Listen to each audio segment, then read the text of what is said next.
صاحب کچھ حضرات ماہ رمضان مبارک میں نماز تراویح پڑھتے ہیں، کچھ نہیں پڑھتے، تو یہ رہنمائی فرمائیں کیا نماز تراویح فرض ہے، واجب ہے یا سنت ہے؟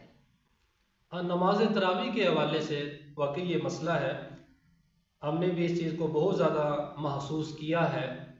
اکثر عوام الناس میں دیکھنے میں یہ آتا ہے کہ نماز تراویح کو وہ ایک اضافی عبادت سمجھ کر چھوڑ دیتے ہیں، حالانکہ نماز تراویح ادا کرنا یہ نبی کریم صلی اللہ تعالیٰ علیہ وآلہ وسلم کی سنت کریمہ ہے، اور علماء نے اس کو سنت مؤکدہ لکھا ہے۔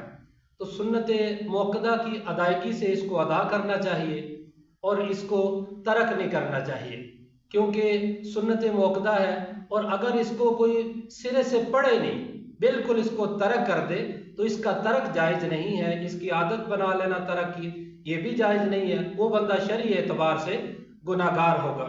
اور نماز تراویح کی 20 رکعتیں ہیں، اور 20 رکعتیں ہی پڑھنی چاہیے۔ اس میں یہ بھی دیکھا جاتا ہے بعض لوگ 4 پڑھ کر یا 8 یا 12 وغیرہ پڑھ کر چلے جاتے ہیں، تو یہ بھی درست طریقہ نہیں ہے۔